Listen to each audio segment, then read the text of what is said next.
Hola, soc el Dani Garcia, director de la Biblioteca Santa Coloma Central de Santa Coloma de Gramenet. Hola, soc la Mònica Medina, directora de la Biblioteca Sagrada Família Josep Mariano de Lasarte. Bones, soc la Espe i treballo a la Biblioteca Popular Santa Oliva d'Olesa de Montserrat. I vaig participar al seminari Engage a Suècia.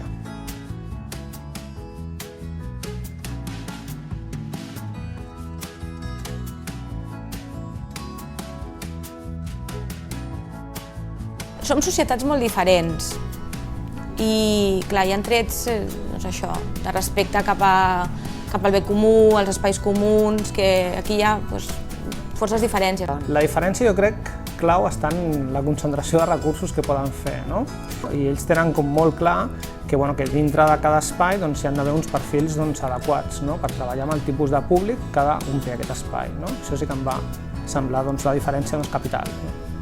Jo em vaig adonar que treballem igual, perquè suposo que és perquè la biblioteca pública catalana sempre s'ha emmirallat en les biblioteques nòrdiques.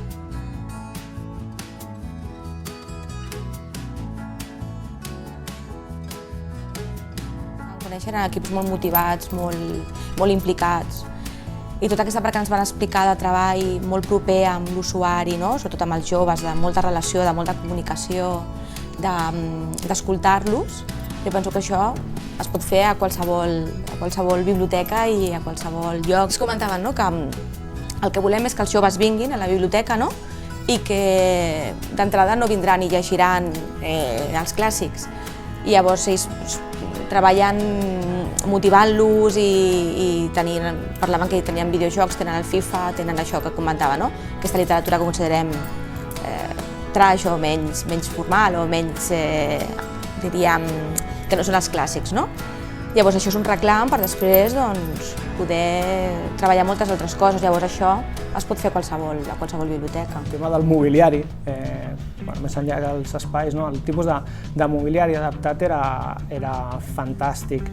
Jo em quedo també amb una altra idea que no és de gestió amb els usuaris, sinó és de treballar amb els professionals, que és com comuniquen, com es presenten ells mateixos, com fan les presentacions amb altres professionals que treballen en equip. En vam veure algunes i sempre eren 4 d'ells d'un mateix equip, diguem-ne, fent com presentació coral, cobrint-se uns als altres, i això li dona, transmet una imatge d'equip i d'entusiasme que nosaltres, que fem presentacions normalment individuals, tenim més dificultats per transmetre.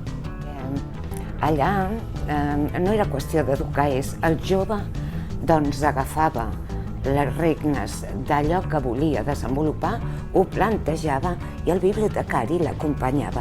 Potser no era tan important el llibre, però el jove es presentava amb un projecte, el capitalitzava. Per arribar a desenvolupar-ho necessita agafar llibres. La creativitat era el que s'estava potenciant i sobretot que el jove fos qui liderés el seu propi projecte. Això és molt important.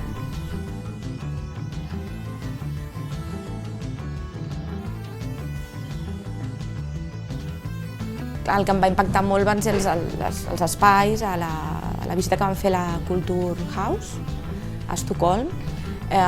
Tenien 4 biblioteques diferenciades per edats.